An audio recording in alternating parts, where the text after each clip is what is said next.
જે આપણે ભાગ્યશાળી છીએ. આમાંથી એક રજૂ કરવા સમજ ભર્યું ટેલિકોન્ફરન્સ શીર્ષક છે સુરંગમ સૂત્ર. 4 સ્પષ્ટ અને અફર સૂચનાઓ શુદ્ધતા પર, કામાતુરતા અને સંહારથી દૂર રહો. 6 ભાગનો ભાગ ચોથો.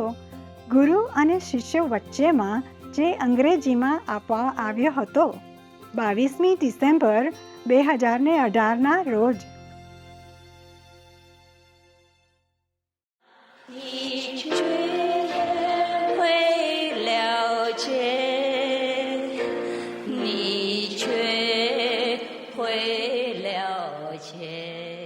Continue the Buddha. When you teach people in the world to cultivate samadhi, they must first of all sever the mind of lust. This is the first clear and unalterable instruction on purity given by the first come ones and the Buddhas and the world honored ones of the past. He teaches the same, like all the Buddha. This is the teaching, it should be given to people.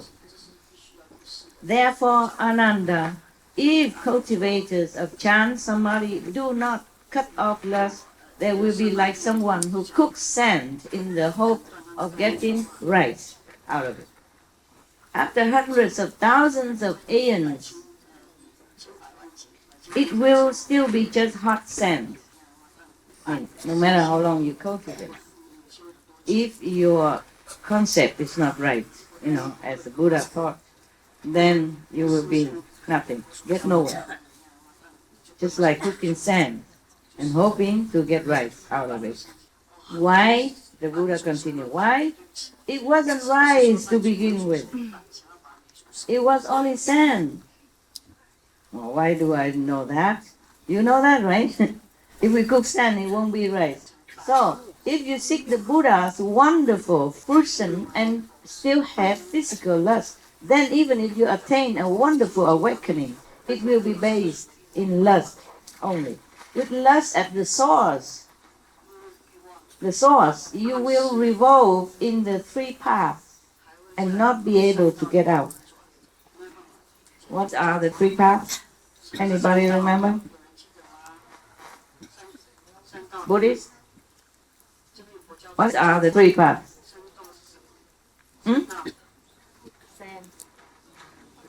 Huh? Yes. Okay. She say the 3 paths, including being the animals and the hungry ghost and health. This is the path that you have to walk through if you cultivate based on lust. Oh, so scary.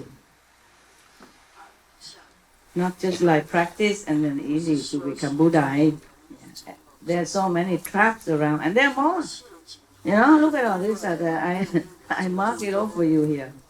I mean, I don't just mark, it's not only here. I mean, this is the beginning of that. And that is at the end of that. So I mark only 2 times. I had to read all this in order to select out for you some. You see that? Yeah? Okay.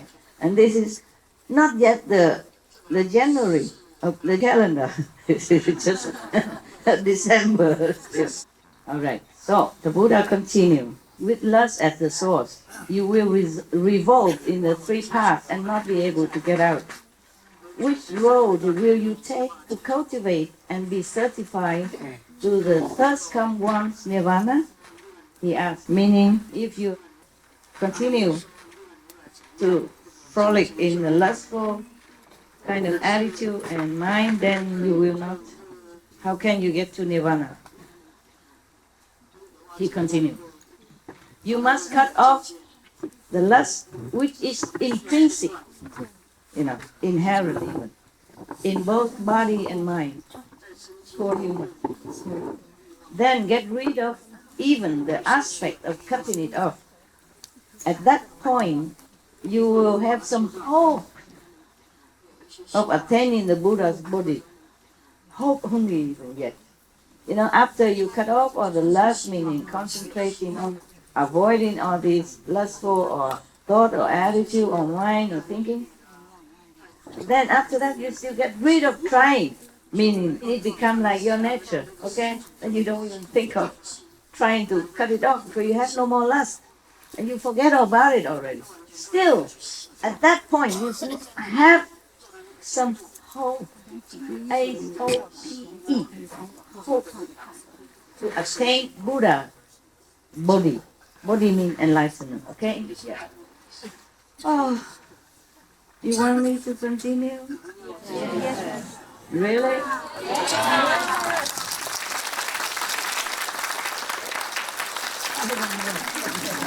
It seems so hopeless. After doing all that, it's still just hopeless. Okay, and where are we all going? Huh? You and I, huh? It's okay. It's okay. There is hope. Okay? There is enlightenment. Maybe seems difficult. Avoiding a temptation, lust seems to be difficult. But if we know we have it, it still can be redeemed. If we know, okay, I'm having lustful thoughts, cut it off, okay? Try to cut it off. At least you know, okay? At least you know. For example, you know that you're sick, yeah? You're sick already, what to do? At least you know you're sick, okay? Then you will find a way to cure yourself or go to doctor or talk to somebody who can help you. You see, there's always some remedy. Just be mindful of what you think, of what you cultivate in your stupid mind. Not intelligent mind. The mind is not your fault. The mind has been born like that. Too much trouble. Just following the world. Yeah? Only the soul is truly wise and intelligent. Yeah? And good. And virtuous. And whatever the best you think of, that's in the soul, inherent already. And here we have physical body. And we have the mind. We have the brain. This also the Buddha said inherently we will think lustful thought.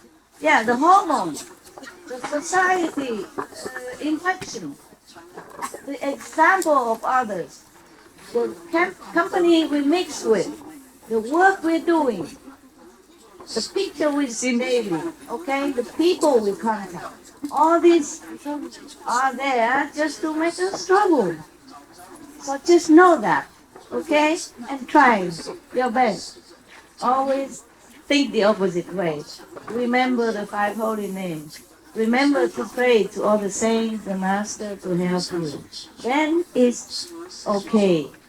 Yeah? It's not as okay as if you don't have. But we try our best. And our heavens know how difficult it is to live in this world and being like a pure lotus in the mud. How difficult that is. Even if you don't want to have any lustful, for example, relationship, somebody come along and try to scratch you around until you give in. Because maybe you feel sorry for that guy or girl trying too hard. Maybe you're just lonely at that time. Maybe you just gone through a difficult period of your life. Maybe you just lost your job. Or maybe you just gone through the winter of your spiritual cultivation. And maybe you just lost some loved ones and you're just lonely, you're just weak and something come attack you. This is a Maya. The Maya will use anything to attack you. Not just person. Use anything at all. Situation, creating problem for you. So be merciful to yourself.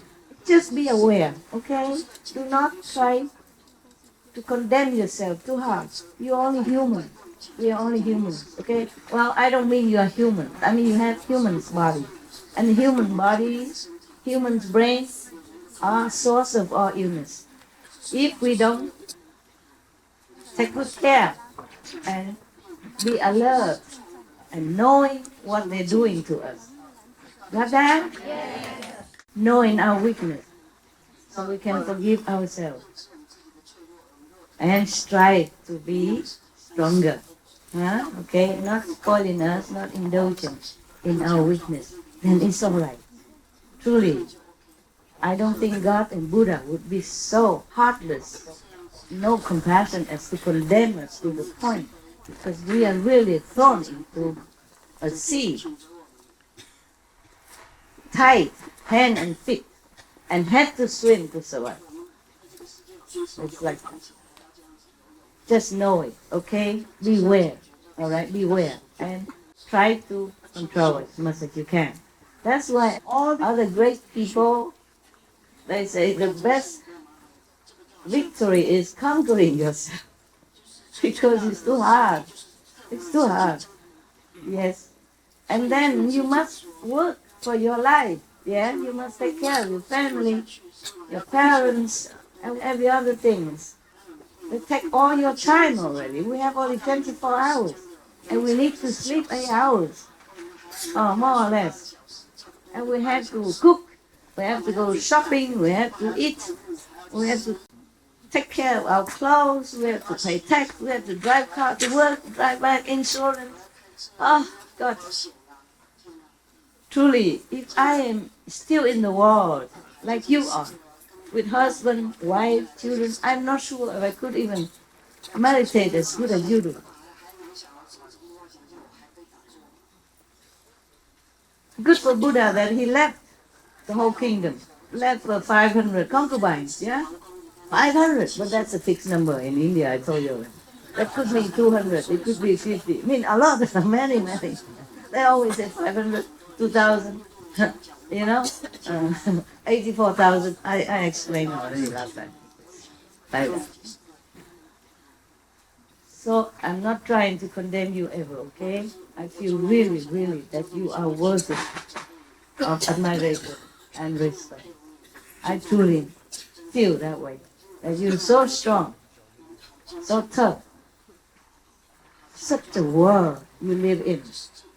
So many things binding you. So much stuff to distract you. So many temptations to bind you. So much obligation on you.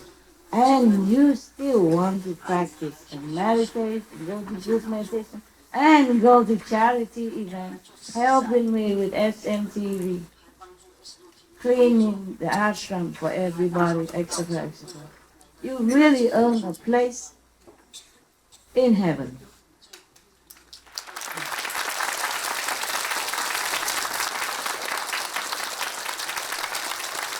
And I really, really love you, even the least of you.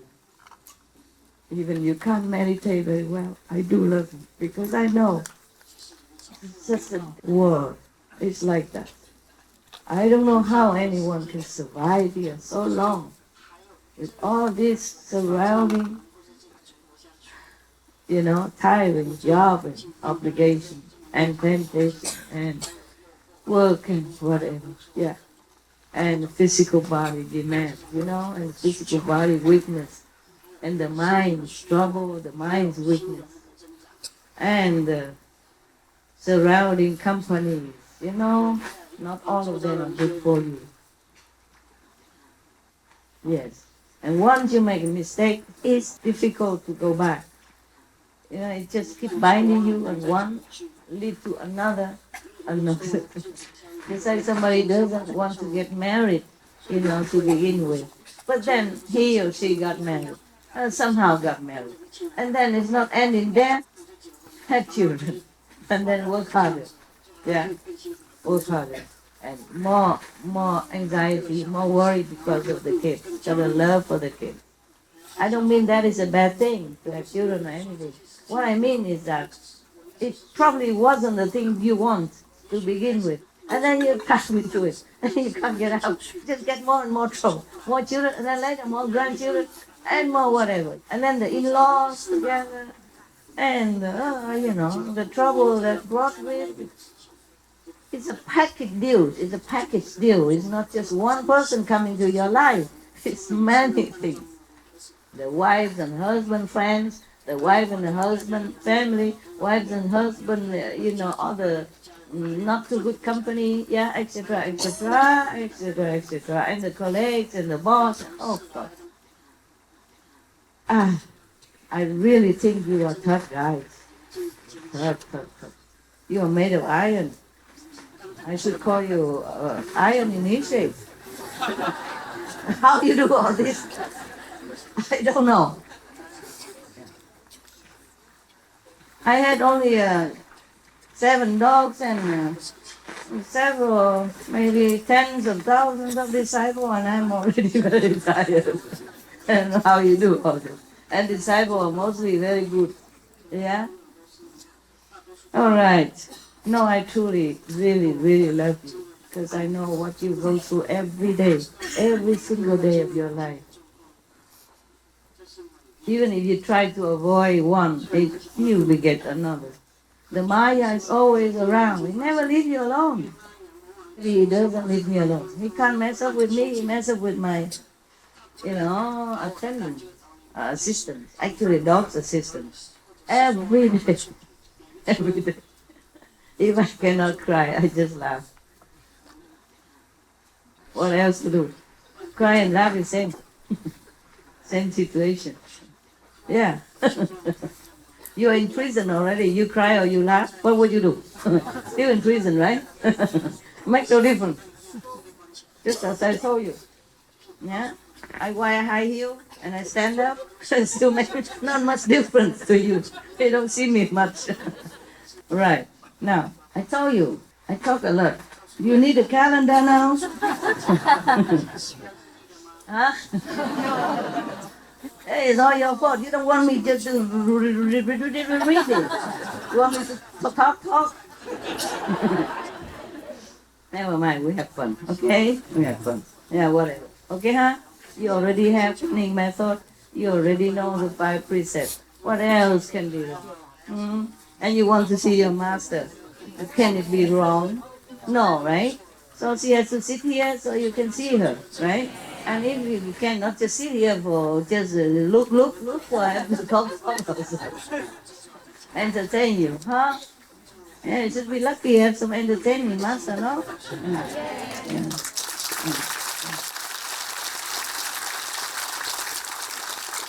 All right, my ego is going up already. All right, so the Buddha say that what I have said here, above mentioned just up to now, apart from mine, yeah, except mine. He say what I have said here is the Buddha's teaching. Any explanation others counter to it, opposite to it, is the teaching of the papiya, meaning the atheist, meaning it's wrong. Huh? What the Buddha said about the lustful mind, that we should cut off, we should beware of it. Just be beware of it, okay? Then that is the teaching of the Buddha. He didn't say be beware of it. I say that. Because the Buddha has it too good. Maybe he doesn't know much about the suffering of normal humans. So he said, you have to do it or die. So I tell you, beware and control it. Buddha has been born as a prince.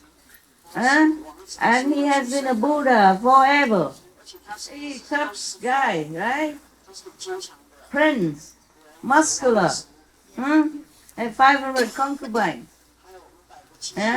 Born in silk and silver and gold. And even he went out after a few years, became Buddha again. And people worship him. Whatever he says, people listen with awe, respect.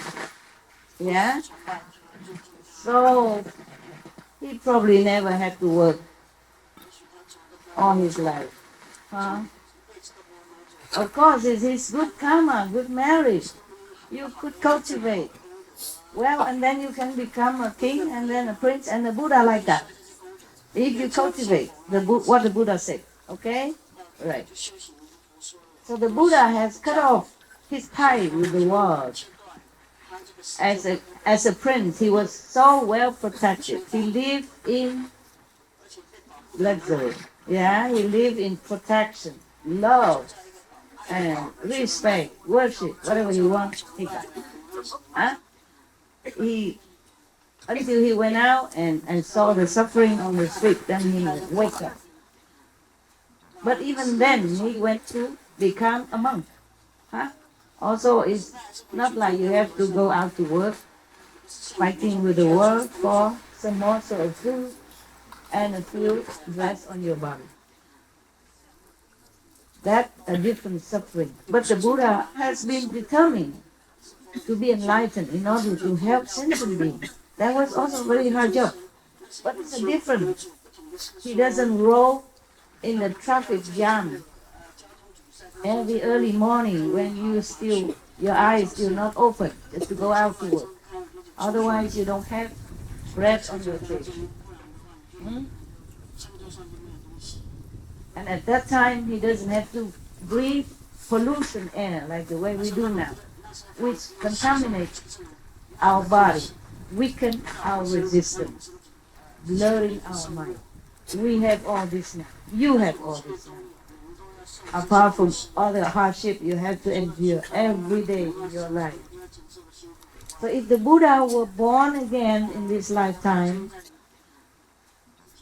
with you, in your century, in your generation, and have to undergo all this hardship, then probably he would be more lenient. But of course, you must remember, he's talking to the monks, yes? To the assembly of monks who is already arhat, who is already pure, already left everything behind and has the fortune to be cut off from all the mundane obligations, trouble, and temptation. All they do is just take their bowl, go around in the village, have whatever they have, come back, eat their food, meditate, listen to the Buddha, living a very not too bad life. Even though maybe to bake and eat only once a day, maybe it's unimaginable to you. But you get used to it. And if you have no choice, that's probably be good. Yeah, I'm telling you. Because they will be busy with some other things, you know. They will answer other lay disciples to come and ask. The lay disciple don't always ask the Buddha. The Buddha is not always available. He has to go samadhi, he wants to meditate. So maybe they ask Ananda, they ask other monks. So they're also busy teaching them. And they're also busy remembering what Buddha teaching. Write it down and contemplate on it, you see. And when you're busy, you don't feel that hungry. If you want to slim down, I have a recipe. You want to hear? No. All of you are very skinny. You don't need. Really, you want? Okay, I'm telling you. You just do what I do. Be a master. Okay. Busy yourself so much that you just eat half a bowl, and then you have to run for the phone, run for the dog, run for everything, and then you lost your appetite. And you won't eat no more. That's also a good method. Yeah, because I was having appetite. I was enjoying my food. But then I had to rush because of deadline. And other things, that's the rushing time. And then after I finish that, I don't feel any appetite anymore. I don't feel like I would want to enjoy that food anymore. No?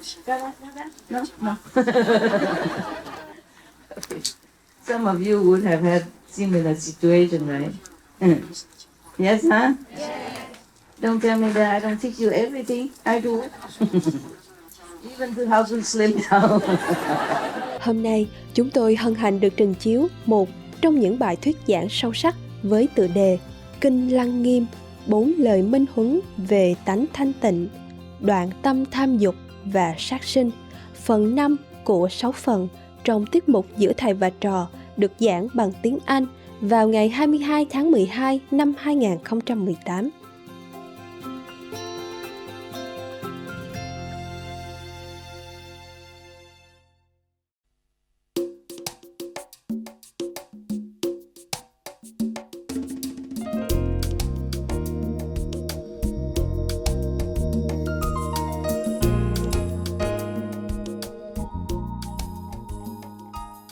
Right. We continue until I prove to you why the Buddha is vegan, not vegetarian. And probably Jesus was vegan too, okay? It's just that he didn't say anything, or there's no trace of it. So we just presume that he was vegetarian. Yeah? Because Asim is supposed to be vegetarian, okay? But mostly vegetarian, they ate pure food. You know, not like nowadays, they eat fish and seafood, you know, shrimp and stuff, and they call themselves vegetarian. I said, what kind of vegetable that swim around in the sea like that? Huh? What kind of vegetable that swim around? Yeah? Have a face, breathe in and out, and go to eat, and blinking eyes, wagging tail, and stuff like that. What kind of vegetable is that? Huh? You see the shrimp, they also swing their tails to swim. The fish also swinging their fins and all that to swim. What kind of vegetable is that? Bread? Is that a vegetable? No. See? Telling you. They call themselves vegetarian, eating all that. So, it's not like when the Buddha or even Jesus ate vegetarian. Maybe they probably drink a little milk here and there when they're sick, or if people even offer it to them. Okay? The monks, they come out for alms, yeah? But the Buddha say if there's meat in the bowl, you take the meat out and eat just the vegetable. Okay? So, it's not that easy to just go out and bake and eat anything. It's not like that. And most people, I don't think they put the milk on top of all the vegetable and rice when they give it to the Buddha. So milk is not always like available. It's not that. So even if they are vegetarian, it's very unlikely that they even have a chance to have milk. So nowadays, if they drink milk, eat egg, even they call themselves vegetarian. I don't think they offer that to Buddha.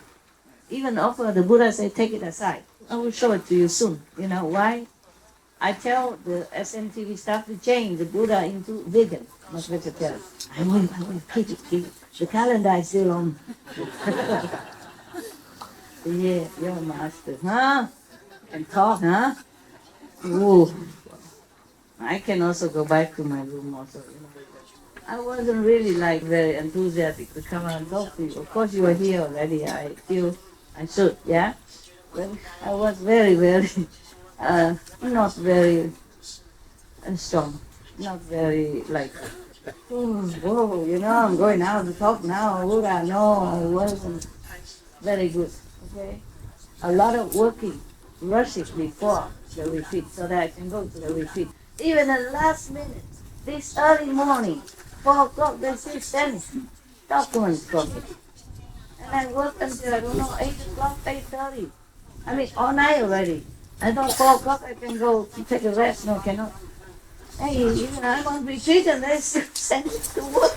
Imagine that. Yeah. And then all kind of irregular activity, you know, make the body kind of weak. Huh? Not that I don't love you. I really love to see you. I really. And now I'm here. I feel like, okay, I could talk. But when I come back to the room, it may be a different dimension. Not like I'm really enthusiastic to come out and forget the calendars and that stuff. It's not really. But I could go on with you around. Huh? I guess your enthusiastic spirit, your love and your hoorah and clapping, all that, you know, good for the ego. And then they say, oh, it's a lot of rewards.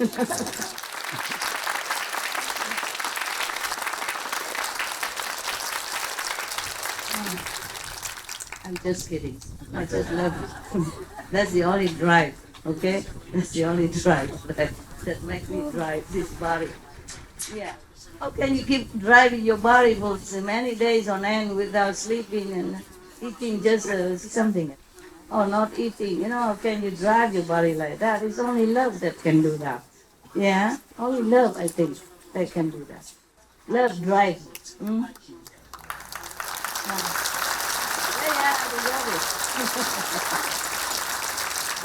I deserve it shamelessly. But just like the parents, I'm just thinking to myself, you know, now that I'm talking to you and I ask that question, I'm just thinking to myself, it's just like the parents love the children so much. that they spend sleepless nights taking care of their ill children and go to work endlessly, 2-3 jobs even, just to afford them to go to college. Even just doing normal job, it's not like a very high-paid job. Doing 2-3 jobs, going to sleepless nights and eating on the road and enduring all kind of hardship or humiliation, just to put the children into easy life and to college or to education, whatever they can afford. Yeah? I think it's like love, it drives you. Even if you're dead, you get up again.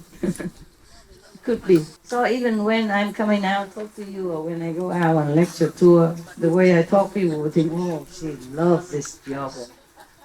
She is strong and healthy and very energetic.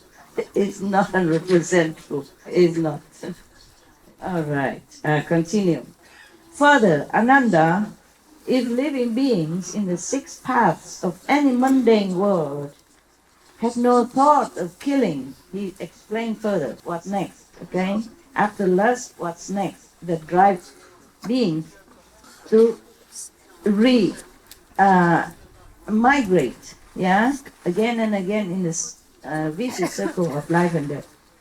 So if the beings in the 6 paths, now including humans, okay, and the divas, yeah, and what else? Buddhist? 6 paths are quỷ, chúng sinh, 还有地狱，还有另外一个上人、阿修罗，还有天人，是吗？ Nuns? Yes? Okay. I'm certified with the nuns here already. All right. So that means, nevertheless, for the Asura, meaning the astral beings, the first word that we have to pass is astral world, yeah? And the beings there, we call them astral being or Asura. Asura, Sanskrit term for astral beings, you know? These astral beings, but they are also very benevolent astral beings as well. Meaning these beings, whether or not they are benevolent or vicious, they are Asura. And they also inside of this 6 existence, which cannot escape birth and death and destruction, old age and etc., if they don't stop killing. Killing directly or indirectly is the same. Because if you don't eat meat, for example, then no one will kill the animals for you. What? Anybody so crazy will go buy a lot of animals and then kill them, just leave it there? Making no money? It is the money that drives people to raise animals and kill them for food. To sell it to the people who eat it. If people cease eating them, then there will be no more killing, right? So eating meat is a kind of also indirect killing, right? We support that kind of job. We support that kind of business, of killing. So the Buddha say, all this being, including some lower level of heaven, if they have no thoughts even, not just killing, but thoughts even. Yeah. That's why the Buddha say you have to collect your thoughts, see? Because if you collect your thoughts, then you know, you control your thoughts, then you don't do the wrong thing, yeah? That's why concentrate on the virtue and moral and compassion and love. So the Buddha say if these 6 paths beings do not have any thought of killing, they would not have to follow a continuous succession of births and deaths. If you don't kill, you will not die. Reborn again and suffering old age and sickness and separation and sorrow and all kind of pain. So killing is one of the cause of transmigration, after lust. I don't know why the Buddha mentioned lust first. I guess it's because it's the assembly of monks. Monks, they don't kill anyway already. So lust is more important for monks. Because monks and nuns, when they came to the Buddha, they were still in the prime of their youth. And this hormonal drive that makes them crazy, make all of the young people trouble. That's why the Buddha mentioned it first, I guess. Okay, my humble opinion. Don't look at the calendar. My humble opinion again. All right. I have to make it more plain, okay, and explain to you. Because if you read the sutra, some of it are really out of understanding. You can't understand a thing. That's why many people don't, they say they follow such and such religion, but they don't understand what is it, the principle of the doctrines of their faith. Because the masters has long ago left our world, and their teaching at that time, their talk are also a little different from nowadays. It depends on the master. If the master talk in the very high language, it's more difficult even. And not to talk about this kind of abstract terms, yeah, it's more difficult. And in such a way that not many people can understand. So if I talk a lot, it's just to make it more plain, okay? The calendar is useful, but your understanding is also very necessary, yeah? So if you read sutra alone, it may be very difficult, okay, to understand.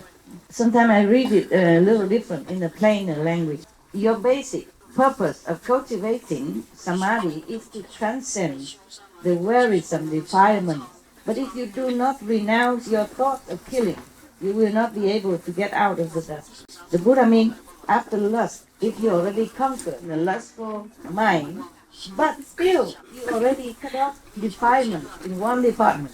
But if your mind still doesn't cut off the thought of killing, or violence, or harm to others, then you don't get out of the samsara dust.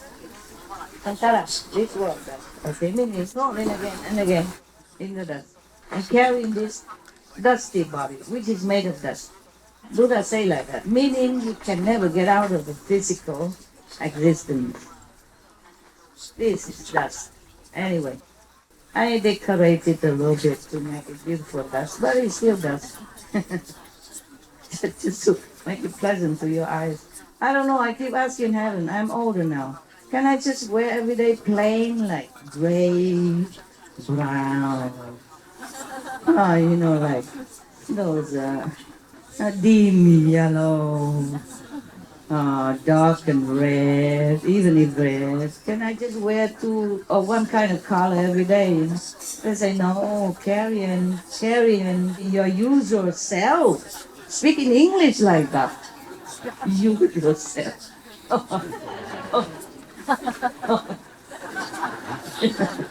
The former vice president of Taiwan, she's a practitioner of Buddhism. She's vegetarian, very good person. And now she sometimes talk very good about me somewhere else. I haven't heard it myself, but somebody told me that. And then one time she came to visit our ashram and see, if you can call it ashram. I call it trees, the planted trees area, no? There's nothing there you can call an ash, a ram, or maybe ash, okay, but ram, I don't know. That is a kind of ash also, you know, right? Okay, so ash, ram. All right, then she asked me whether if in the practicing, you know, is the clothes, dress very important or not? Of course, everybody know I'm very flowery dress, huh? Not like other nuns. So they asked me that question.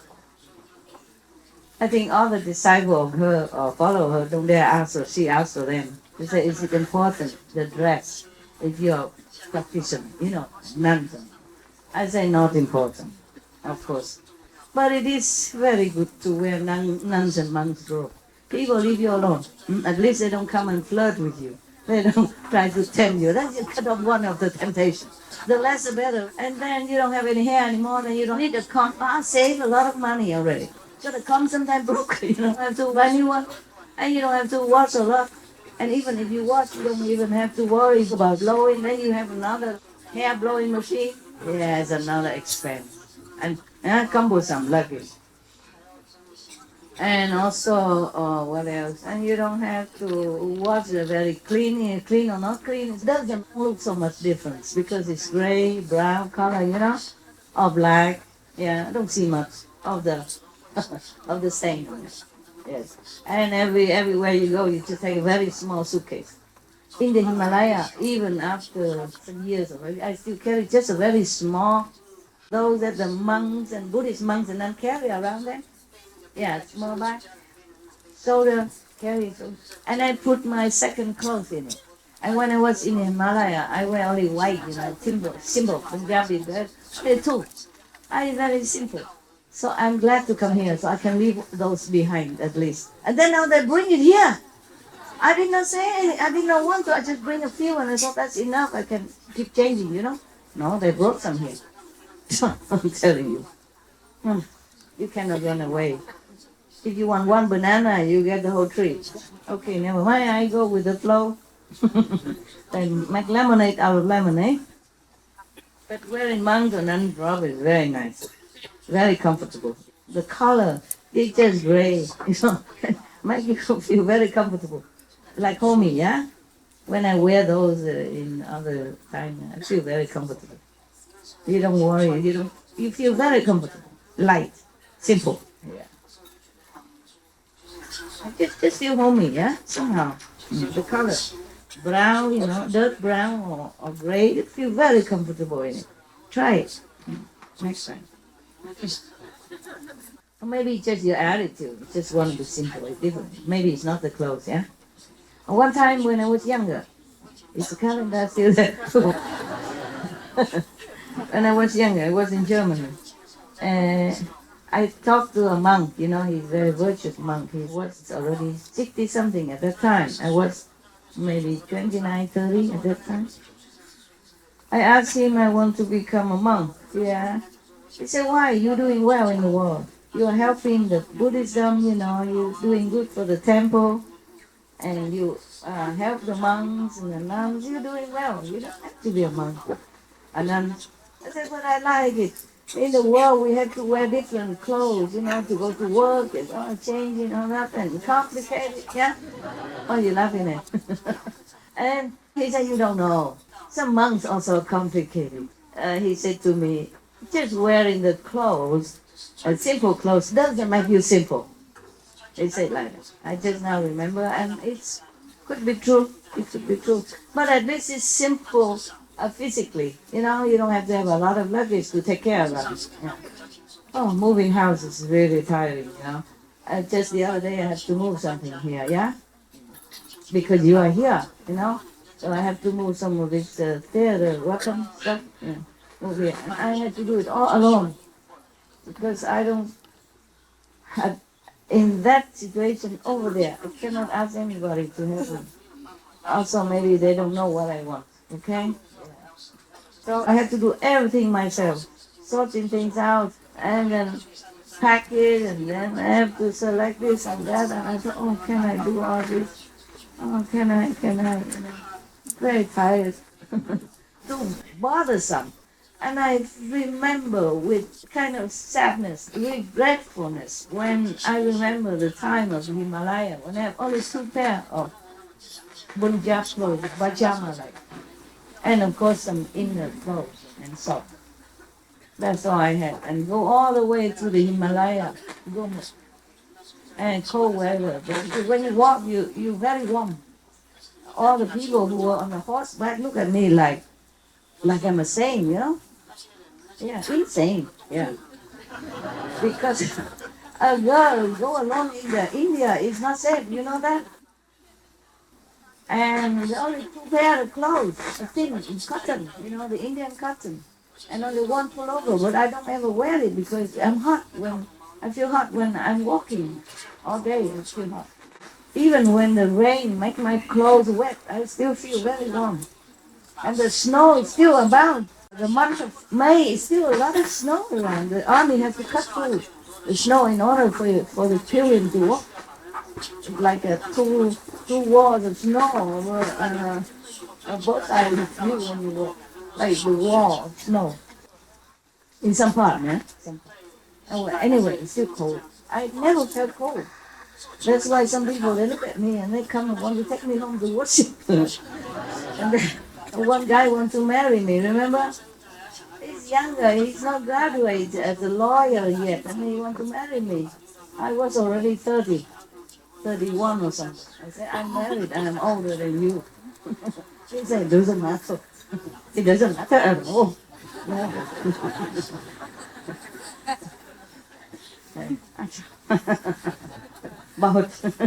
बहुत अच्छा नहीं good okay yes. And he's very good looking. That was all time, huh? All time.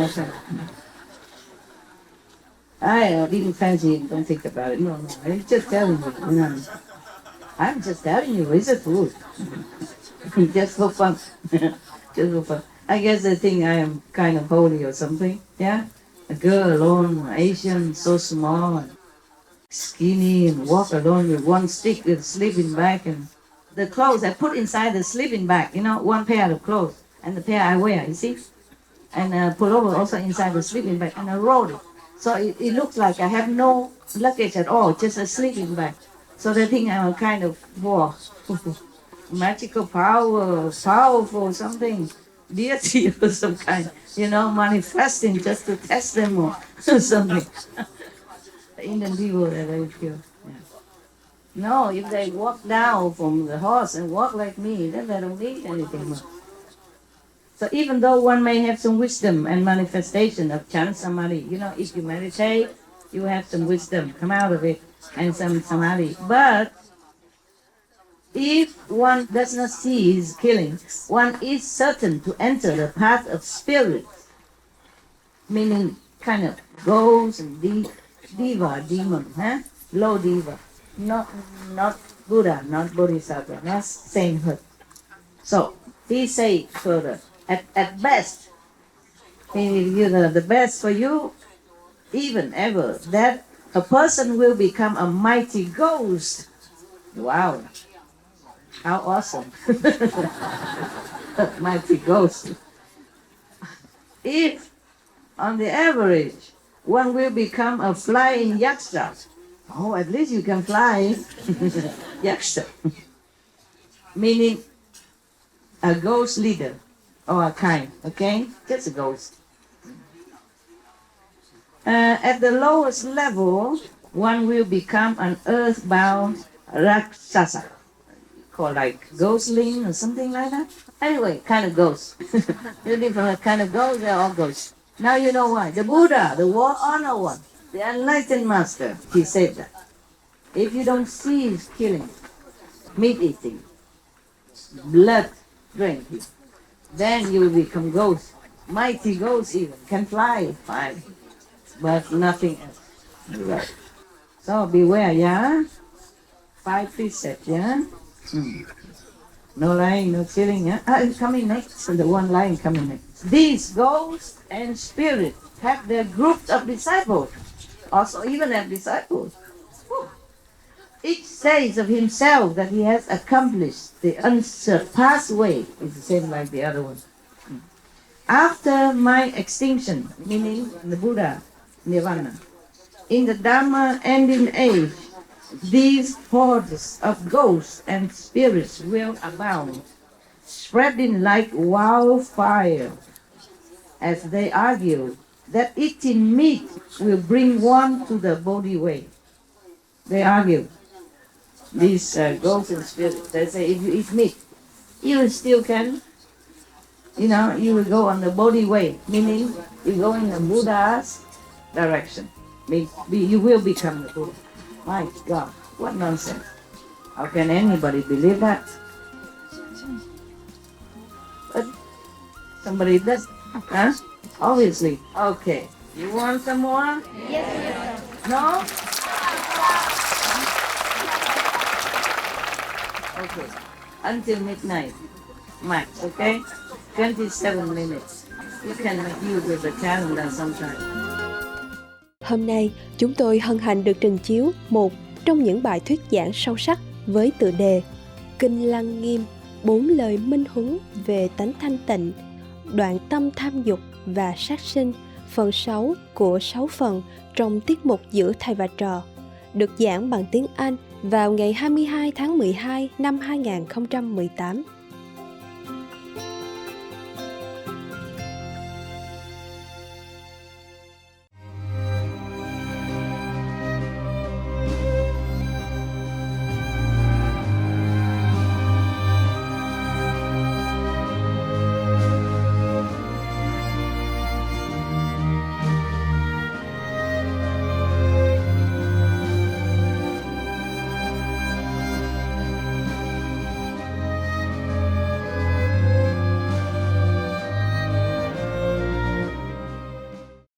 Ananda. The Buddha continued to talk to Ananda. Ananda, I permitted the bhikkhus, mean the monks, earlier days, to eat 5 kinds of pure meat. This meat is actually a transformation brought into being by my spiritual power. The Buddha manifested it, used his power to make the meat for these bhikkhus because they probably live in an area where the vegetable doesn't grow, or they are not used to it, or maybe they're sick or something, or nobody give them the vegetarian food, something like that. So the Buddha manifested some so-called meat to give to these bhikkhus, the monks, yeah? So it basically has no life force, fake meat, yeah? And nowadays they're also trying to make that. You Brahmins live in a climate so hot and humid, and on such sandy and rocky land that vegetables will not grow. I was right. The vegetable cannot grow there. So the Buddha manifested for his disciples, monks, to eat. Therefore, I have had to assist you with spiritual powers and compassion. Because of the magnitude of this kindness and compassion, what you eat that tastes like meat is merely said to be meat. In fact, however, it is not meat. See that? No. Same in the Bible. God has also manifested manna. Yeah? Probably God at that time was manifested in a physical form as a master. In the Bible, God manifests manna for them to eat. And then one time, God so-called his disciple or believer of God also asked God mockingly. In the old time, it say that you manifest the manna to our ancestors to eat. Why don't you manifest meat for us? Yeah, and God did manifest meat. Rain down meat for them to eat. And after that, he destroyed them all. So in the Bible also says, meat for the belly, belly for the meat, but God shall destroy both meat and them. So both of this religion that I am acquainted with say the same thing, more or less. Except that the Buddha lived a very long life.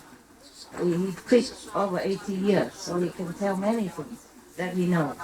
And even then he said, what I told you, he said to his disciple, what I told you is just some leaves in my hand compared to the forest. Yeah, of course, so many things he cannot explain in humans' language. I cannot show them in the mundane vision. How can the Buddha say everything? Except you yourself become Buddha and experience it yourself. Okay? So he said, what I told you is just a handful of leaves compared to the forest leaf. Whoa, imagine how little it is, yeah? And then we have so many sutras already. This is just one of them. It's just one of them, and so big like that. And what I tell you now is just a portion of it, a small portion. Understand? I select what's good for you only. It's not too many things, okay?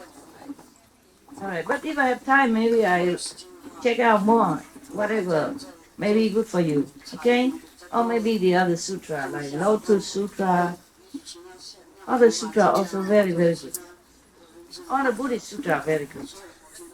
So he said, it tastes like meat because of I manifest it, but it's not real meat. It has no life force, no killing. That's it nowadays, like we eat vegetarian meat, vegan meat, huh? It tastes very good. The texture and all that look like maybe similar to hamburger, but it's not. There's no killing in it, no life force in it. Even the Buddha manifests, there's no life force of even vegetable. After my extinction, after Buddha's nirvana, after he passed from this world, after my nirvana or extinction, how can those who eat the flesh of living beings be called the disciples of Shakyamuni Buddha? He asked, he said, how can anybody? After he died already, nobody manifests the fake meat for them. So if anybody eat meat, they are not disciple of the Buddha. I told you before in some of my lectures that Buddha said that. It is here, okay? If you don't believe me, you go home and get the Surangama Sutra, page 163. You read it. So this is true, huh? What I said before, that the Buddha said this, say that, is true also. You should know, the Buddha continued, you should know that these people who eat meat may still gain some awareness and may seem to be in samadhi even. But they are all great raksasa, lower ghosts. Not even, diva in the heaven. Not even diva in lower kingdom. Not even asura. It's a rakshasa. Low ghost. It's a magical power. When their retribution ends, they are bound to sink into the bitter sea of birth and death again. They are not disciples of the Buddha. Such people as these kill and eat one another in a never-ending cycle. How can such people transcend the triple realms? The triple realm is the Asura and the second world and the third world even. After you transcend the three worlds, then you can be forever liberated. The four levels, okay? Or you can say that they cannot transcend the three existence, like the hungry ghost and the hell and the vicious animals' birth. Not all animal births are from the karma, okay? But some are. Whew. Okay, I am almost there. So many. Oh my God. I thought I can end, but they're going on. It's too heavy. And that's not included my calendar talk. I don't know if you can sleep tonight. If we don't cut it off now. All right. Okay, tell me when you had it, then we all go sleep, okay? Then we can talk again tomorrow. We have 7 days, right?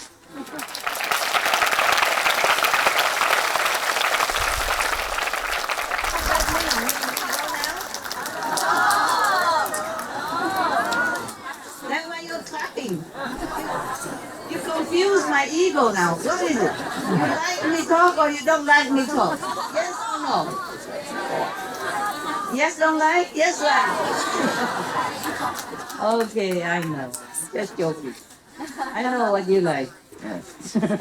Best is that sit here 24/7. Talk whatever, right? Play the podcast. Peace in Korea, whatever. You like it all. Okay, Buddha continued. When he said to Ananda, because Ananda said he wanted to save sentient beings, remember? Yeah. And he asked the Buddha, how can he do that? Yeah. So now the Buddha concluded, more or less, not concluded. I concluded when I concluded. It's not yet. Therefore, Ananda, when you teach people in the world to cultivate samadhi, they must also cut off killing the people, not just the monks and nuns, yeah? So the people in the world, must also cut off killing. This is the second clear and unalterable instruction on purity given by the thus come ones and the Buddhas of the past, the world honor ones of the past. Meaning all the Buddha, all the saints, teach this way to all people. Yeah, either now or the past. That's what the Buddha said. So the Buddha said, therefore, Ananda, if cultivators of chant samadhi, mean the meditation, the way you do not cut off killing, they are the one who stops up his ears and calls out in a loud voice, expecting no one to hear him. It's like he stuffed his ear, but he talked very loud and yelled loud and then thinking nobody hear him because he himself doesn't. Yeah. Well, you know everything, my God. What for I'm talking? Huh? You come up here. All right. Very good. Because when you stuff your ears, yeah, and you don't hear even if you talk loud, okay? Or anybody talk loud. When you tap your ear and then you talk loud and then you think nobody hear and you won't disturb anybody anyway. And that is not correct. That's not logical. That's what the Buddha meant. Just an example to make it more clear explanation to Ananda. The Buddha is very patient, don't you think? Yeah. He keeps saying this, saying that, exhausting all kind of explanation, taking his time so that his disciple understand well, and not just understand but understand well. Because the example is more clear, than just talk. Because he stuffed his ear and expected no one to hear him. It is to wish to hide what is completely evident.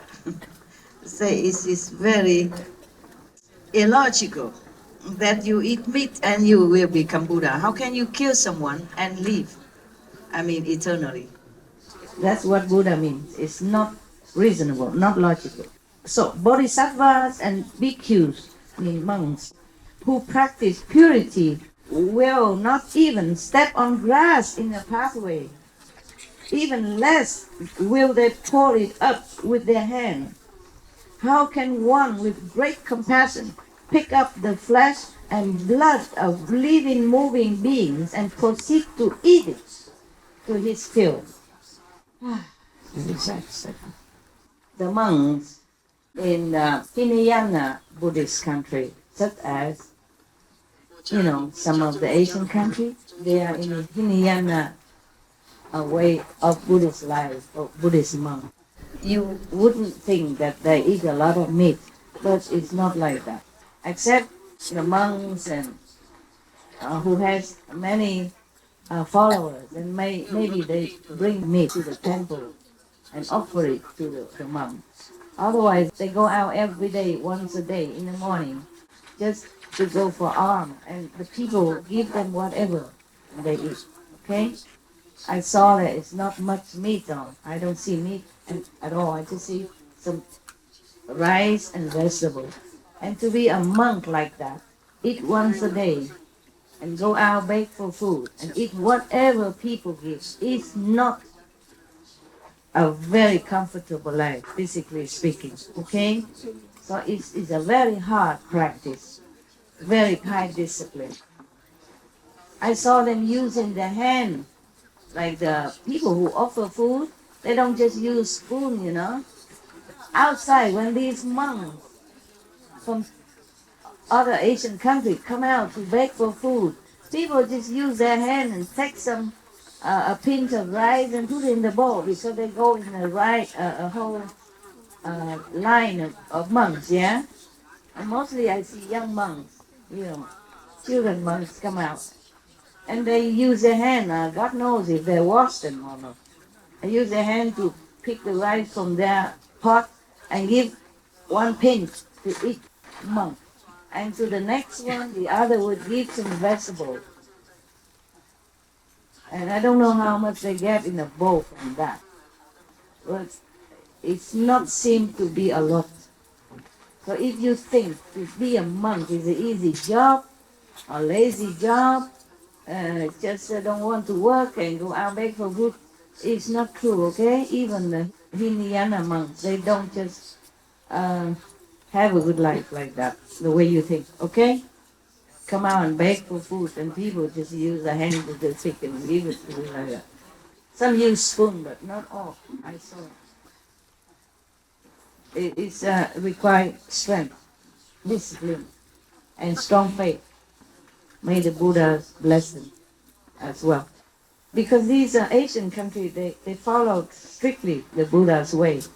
And when Buddha was alive, they go out for alms, okay? They don't do business, they don't cook for themselves, they don't demand things. They go out for food. People give them what they give, and they eat what they eat together. And they don't wear shoes also. They just have 2 pair of monk robe maybe, and maybe a blanket, but nothing more. Can you live like that? No, honestly not. For me, maybe not. The question of hygiene is already to begin to start my problem. But maybe if I have to, maybe I can. Well, I'm not sure about that. I have to be honest with you. Sometimes I go out to buy something to eat. Like I say, I want this bread, I want this bread. And if the vendor use her hand, to pick out the bread, I said, no, I don't want that one. I want this one. I do it myself. And sometimes if she use the same knife that she cut the meat, and she cut my other thing, I said, no, oh, so sorry, no, I changed my mind. I go buy something else. Yeah. So I don't know if I go out, I can beg and people just put anything in my bowl like that, and I don't know if I can eat without vomiting. All right, so you know my weakness now. You caught me. Yeah, that's the problem when you talk a lot. You will talk about yourself also without you before you even know it. And all your weakness come out, yeah? All right. Have a laugh at my expense. I don't care. Now, this is the part where I told you that Buddha was a vegan, okay?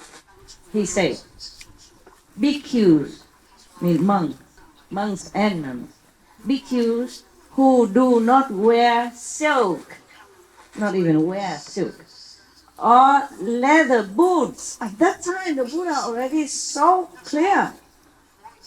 The bhikshu who do not wear silk, or leather boots, or fur, or down from this country, or consume milk, cream, or butter, can truly transcend this world.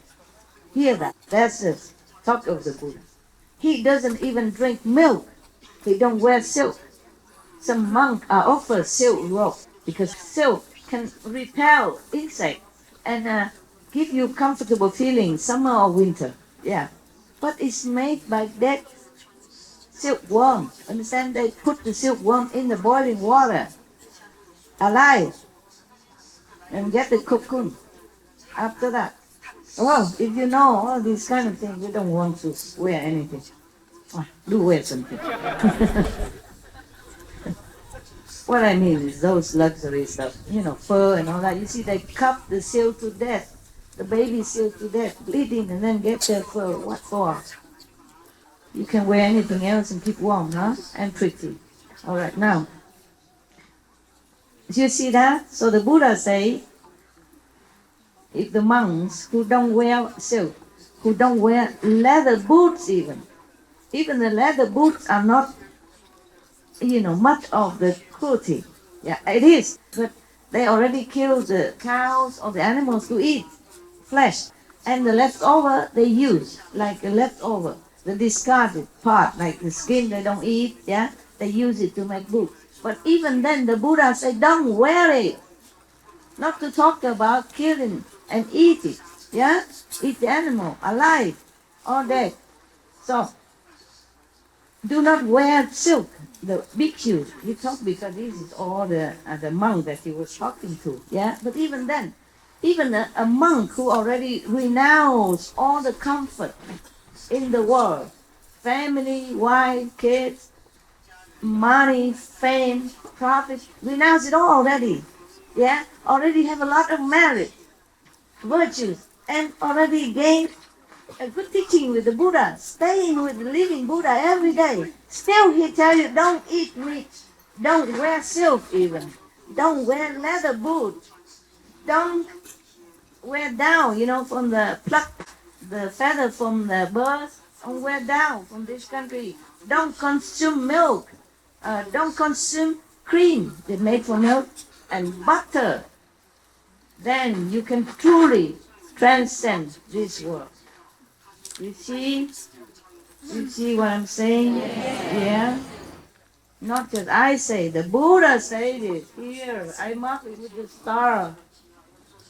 Yeah. I read it long ago, I marked it. I thought maybe one day I'd tell you. But I thought you knew already. But then I said, why? Why not? Just reconfirm it with the authority figure.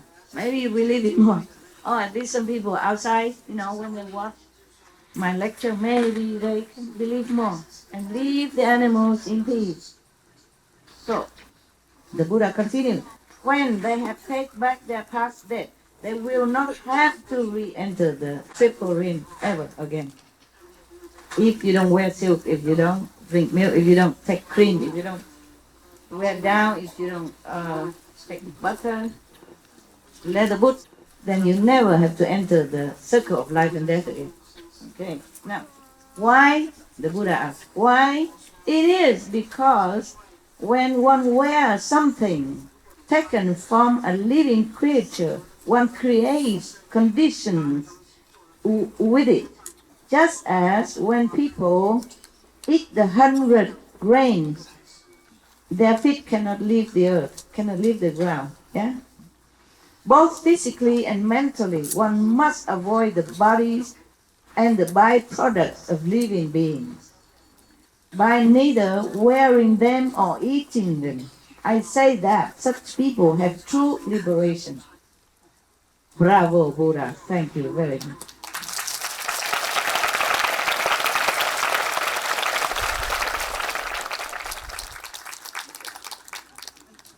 One minute to midnight. The Buddha said, what I have said here is the Buddha's teaching. He doesn't mean only his teaching, but he means the saints' teaching, the holy people's teaching, past and present, for him. So when he said Buddha's teaching, he means general here, a third party. He doesn't mean himself, yeah? So what I have said here is the Buddha's teaching. Any explanation counter to it is the teaching of papaya, mean the heretic, the non-believer, the evil. Okay, there are some more. Okay, we'll continue next time. Yeah. Okay. So that you can go rest. Okay.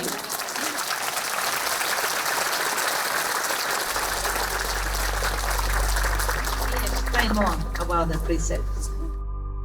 We should really thank the past masters, monks and nuns and scholars who have taken time to record what the Buddha is teaching after the master's nirvana, and also for the past and present persons, lay or monks or nuns who have really dedicated themselves, sacrificed their time and precious health or under any difficult situation to translate this so that I can read it to you. And we have to thank them. And may they be blessed forever by all the Buddhas, past, present, and future. May their merit be immense. May they be liberated forever. Thank you.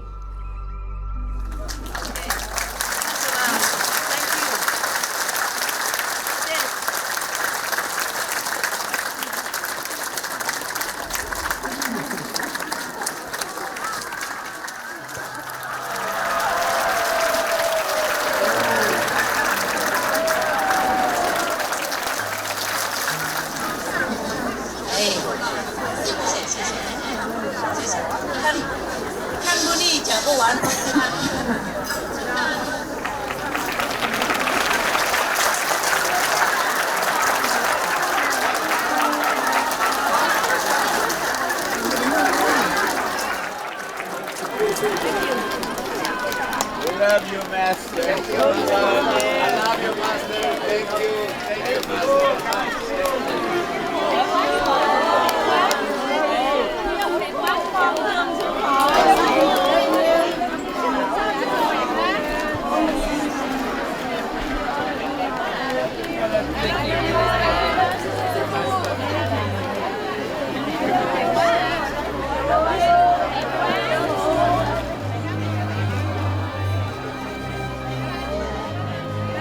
God bless you. God bless you. See you soon.